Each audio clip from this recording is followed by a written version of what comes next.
क्षणोक्षणी हाची करावा विचार, म्हणून हा विचार करायला पाहिजे. कोणता कोणता विचार?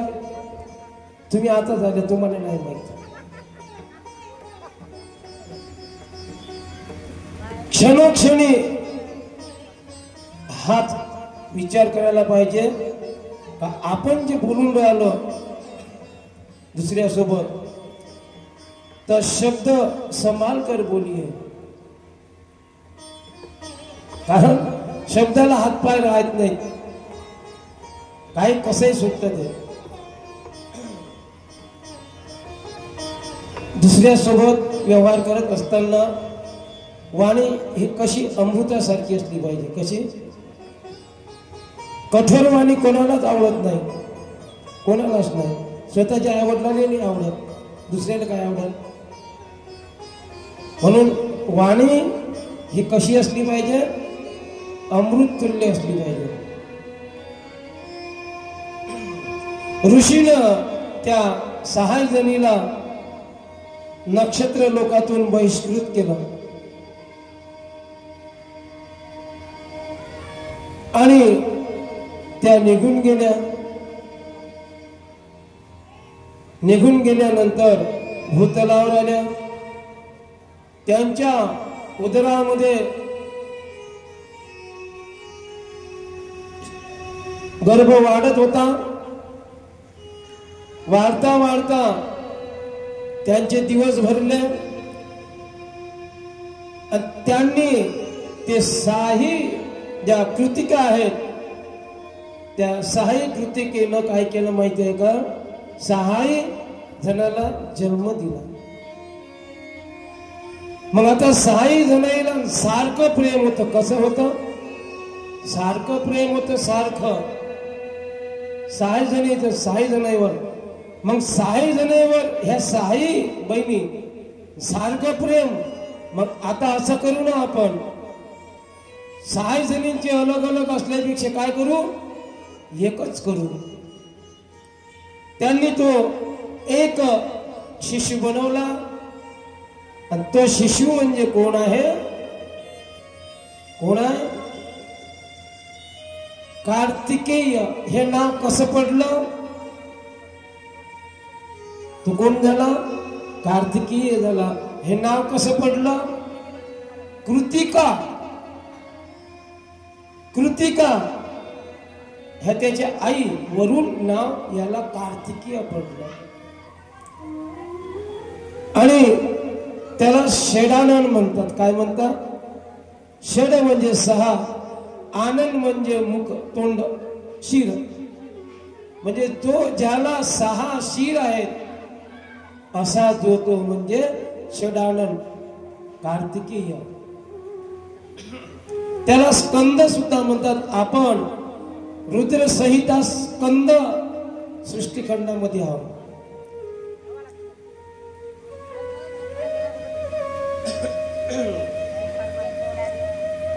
आणि कार्तिकेयचं अवतरण झालं. कार्तिकेय आणि विश्वामित्राची भेट झाली. विश्वामित्राला आशीर्वाद दिला. विश्वामित्र आणि वशिष्ठ ऋषी दोघांमध्ये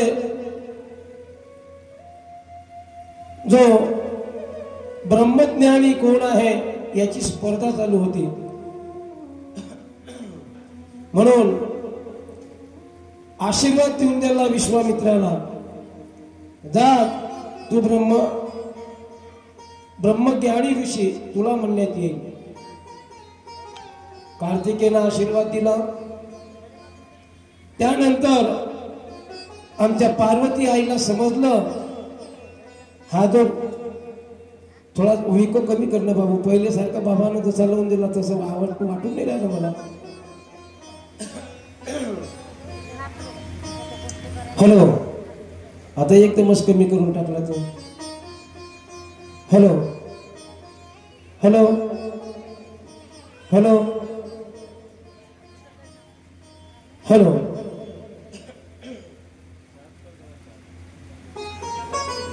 हॅलो असाच लावला होता का तुझ्या बाबाला? लावून गेले होते. कुठं आहे तुझे बाबा? तुला एकदा सांगितलं राजा ते करून दिली ती तिथंच ठेवलं तू, बाकीचे इथं करणं तू काय करायचं आहे? मग हे एक तसंच बिघडलं का?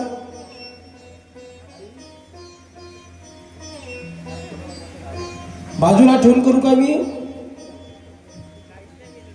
मग आवाज काऊन बिघडला तो?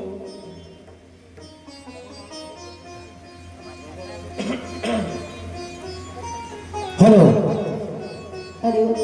दुनिया से मैं हारा तो आया तेरे द्वार, दुनिया से मैं हारा तो आया तेरे द्वार, आज मैं तो हारा तो कहाँ जाऊँ सरकार, दुनिया से मैं हारा तो आया तेरे द्वार, यहाँ से मैं तो हारा तो कहाँ जाऊँ सरकार।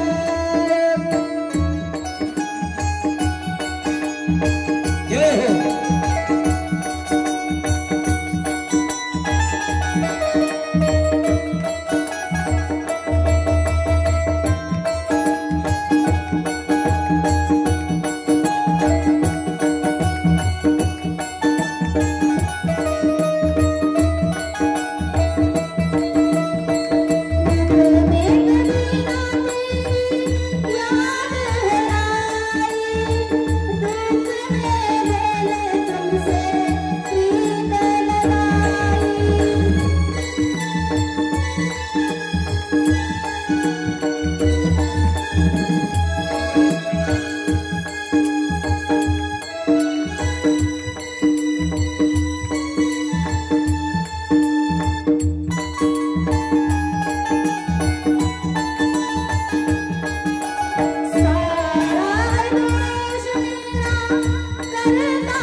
हॅलो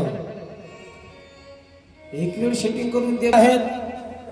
त्यांनी षडानल बनवलेला आहे आणि त्यांचं काय सांगू मावल्यावर, असं प्रेम त्या, कारण 6 जण झाले असते याच्यापासून बघा काय 6 जणींजवळ 6 झाली असते बघा, खूप मोठं तत्व आहे त्यामध्ये.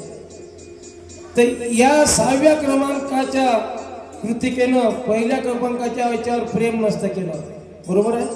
तिनं आपल्याच मुलावर प्रेम केलं असतं. पहिलीनं 6व्यावर नसतं केलं, मंदातल्यावर एकामेकावर नसतं केलं, अलग अलग झालं असतं. पण 6 बहिणीनं जसंही एकत्र केला आणि अशा प्रेम करायला लागल्या. कोणी हे हिसकून घे, कोणी ते हिसकून घे, कोणी हे हिसकून घे, कोणी हे गाणं म्हणायची, ती गाणी म्हणायची, ती पाळल्यात टाकायची, असं करत होत्या. एवढं प्रेम एकीमेकीचं एवढं जीवापाड प्रेम जळलं कार्तिकेयवर.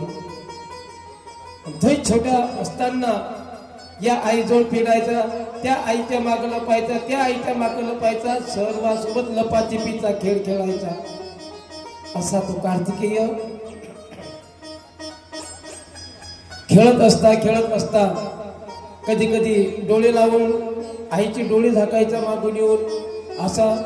आणि हे जे आहे हे माहिती झालं कोणाला, पार्वती मातेला माहिती झालं का माझ्या आणि त्यावेळेस ज्यावेळेस या कार्तिकीचे तेज पडलं होतं आणि त्यावेळेस मागून पार्वती आली होती. जशी पार्वती आली हे देव दिसले तिला, त्या सर्व देवांना श्राप दिला. कोणता? अरे जा, मला विधवा केलं तुम्ही, विधवा. त्याच्यामुळे मी तुम्हाला श्राप देतो देवांना, तुमच्या पत्नी कधी गरोदर होणार नाहीत. म्हणून विष्णूजीला मुलगा आहे का? ब्रह्माजीला आहे का? श्राप कोणाचा आहे? पार्वती मातेचा श्राप आहे. यांना मुलं नाही. आणि मग पार्वतीला माहिती झालं तर म्हणून ती पार्वती त्यांच्याकडे गेली आणि त्या ज्या कृतिका आहेत ह्या घेऊन गेल्या होत्या कुठं? नक्षत्र लोकांमध्ये. जसे नक्षत्र लोकांमध्ये नेल्यानंतर मग पार्वतीला माहित झालं, पार्वती नक्षत्र लोकांमध्ये गेली आणि त्यांना विनंती करू लागली, काय कार्तिकेयच्या मातांनो, तुम्हाला मी विनंती करतोय का हा जो अंश आहे हा आमचा आहे, आमचा अंश आहे, तुम्ही वाढवला त्याबद्दल शत तुमचे धन्यवाद आहेत. आणि हा जो कार्तिकी आहे हा आम्हाला आमचा प्रदान करा. मला सांगा माऊल्यांनो, ज्यांनी एवढं जीवापाड प्रेम केलं कार्तिकेयवर 6 जणींनी, मग प्रेम एवढं केल्यानंतर अगर कोणी मागायला जर आलं त्या मुलाला तर त्यांच्यावर काय बितल? आभाळ कोसळल्या गता झाली त्यांची. माते, पार्वती माते, एक प्रेम काय असतं, मुलाचं प्रेम काय असतं? काय प्रेम असतं मुलाचं? ऐशी कैवल्याची जाती करे लाभावी न प्रीती, असं प्रेम असतं मातेचं. लेकुराचे गीत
ऐसी कळवळ्याची जाती करी लाभावी न प्रीती. लेकुराचे हित, लेकुराचे हित, लेकुराचे हित, लेकुराचे हित, जाणे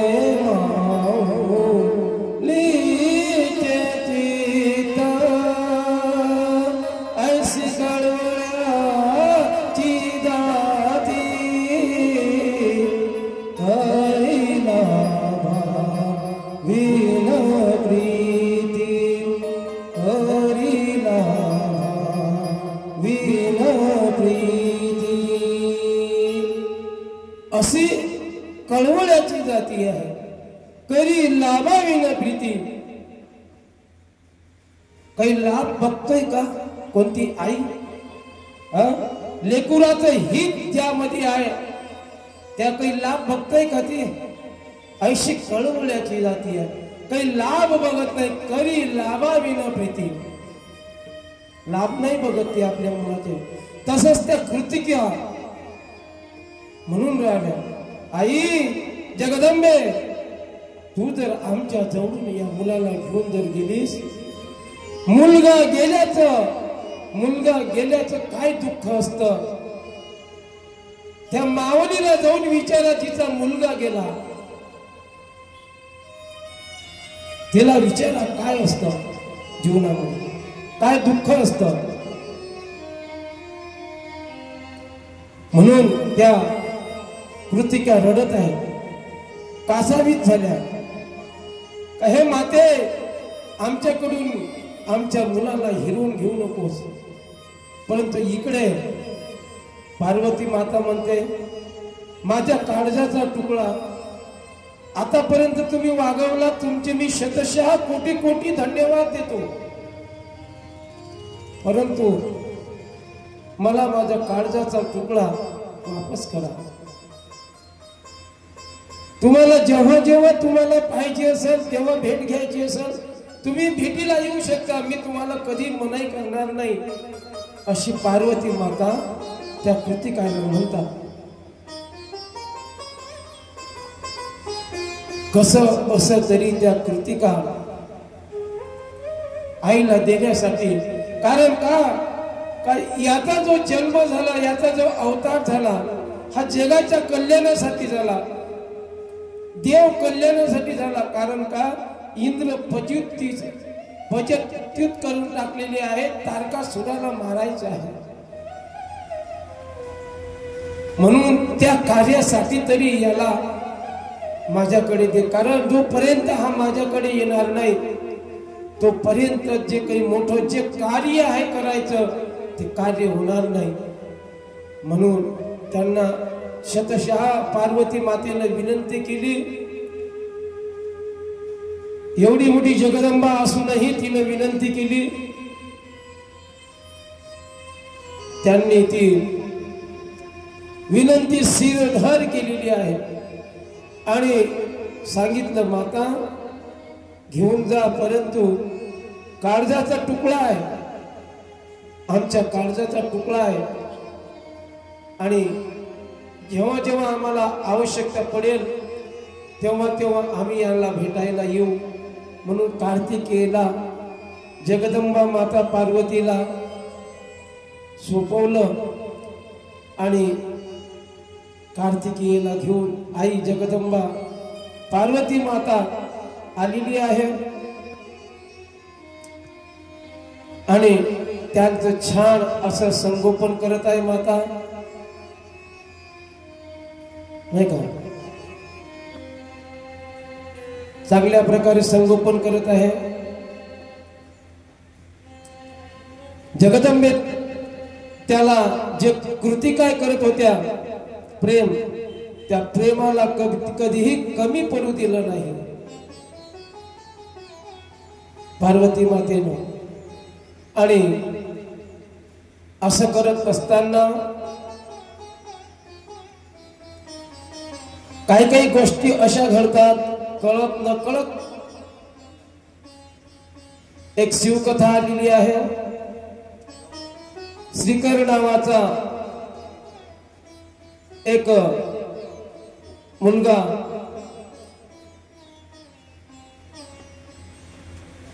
एक त्याची आई,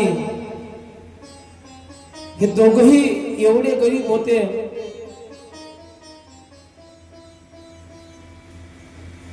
चारा आणण्यासाठी जंगलात जायचे. श्रीकर लहान होता आणि आई तारुण्यामध्ये पती गेला. ज्या माऊलीचा तारुण्यामध्ये पती जात असेल ते दुःख तिला विचारायचं काय आहे. तर दुःखाचा डोंगर तिच्यावर कोसळत असतो आणि तो श्रीकर आणि आई दररोज गवत आणायचे, विकायचे आणि त्यावर उदरनिर्वाह चालायचा. 18 विश्व दारिद्र्य होतं. किती? 18 विश्व दारिद्र्य म्हणजे काय? 18 विश्व दारिद्र्य म्हणजे ज्याच्या घरी एकही दिवस नाही, एकही दिवस दारिद्र्यानं सोडलं नाही असा जो दिवस म्हणजे 18 विश्व. 18 गुणेला 20 म्हणजे किती होता? तिथून शब्द आलेला आहे तो 18 विश्व म्हणजे काय? 18 गुणेला 20 म्हणजे किती होता? शाळा नाही शिकलं, प्रौढ शिक्षण चालू आहेत ना. आता तर परीक्षा झाल्या आमच्या शाळेमध्ये, खरंच झाल्या. 2 रविवार झाल्या. त्यामध्ये नाव दिलं असतं तर शिकले असते तुम्ही. 18 गुणेला 20 किती? पाळेपाठ नाही. अरे आमचे तर 30 पर्यंत पाळेपाठ होते. 4थ्या वर्गात असताना, कुठं नाही सांगत व्यासपीठावर, 30 पर्यंत पाळेपाठ होते. नुसतं पाळेच पाठ नव्हते, नेमकी पावती होती ना त्यावेळेस जुन्या काळामध्ये. आई होती का तुमच्या काळामध्ये नेमकी पावती? 1 पाव, 2 पाव, अर्धा, 3 पाव, पाऊण, 4 पाव, 1, 5 पाव, 6, 6 पाव, 3, 7 पाव, पावणे 2, 8 पाव 2 होतं का तुमच्या काळामध्ये? 100 पर्यंत म्हणायला लागत म्हणतो, पण हे भागवत राहील ना शिवपुराण. 18 गुणेला 20 म्हणजे 360 दिवस. ज्याच्या घरी 360 ही दिवस चूल पेटत नाही असा जो तो म्हणजे 18 विश्व दारिद्र्य. त्याच्याकडे, त्या माऊलीकडे कधीही खाण्याला राहत नव्हतं. गवत विकायची, दोघे जंगलात जायचे, गवत कापायचे, ते विकायचे. त्यातून काही पैसा मिळाला, त्या पैशामधून ते आपला उदरनिर्वाह करायचे. असे करत असताना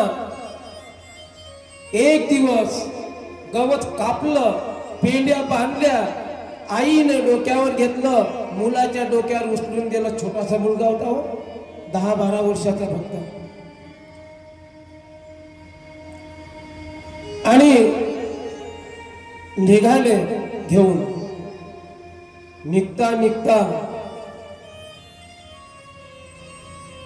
निघत असताना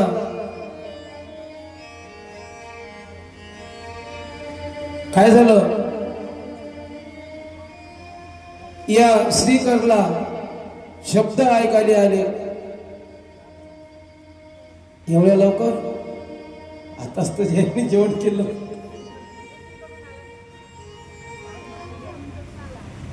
दुसरी कोण येत आहे का?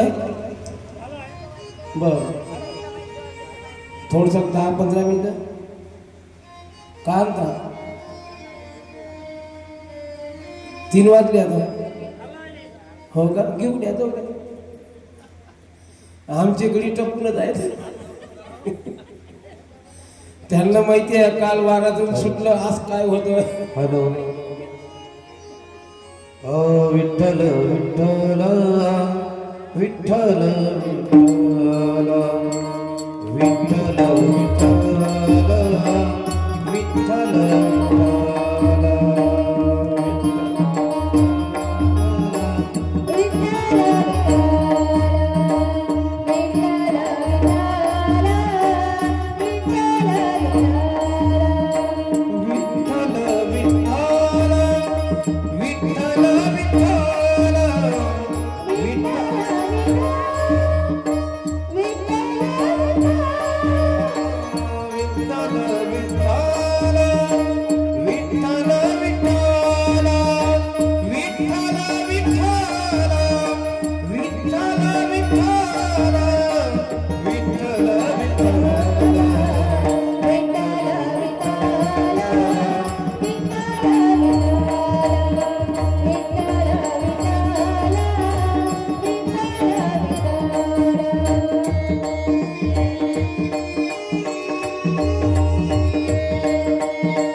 अशी जर व्यवस्था केली तर आम्ही वर्षभरही करत राहतो इथं सभागृहात.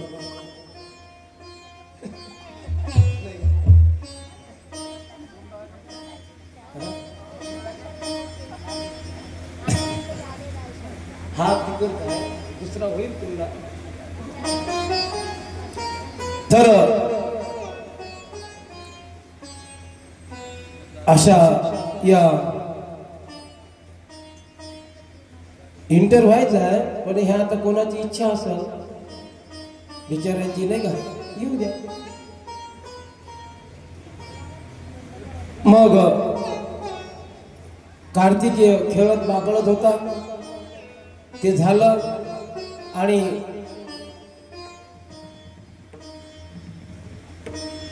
थोडा वयामध्ये आला.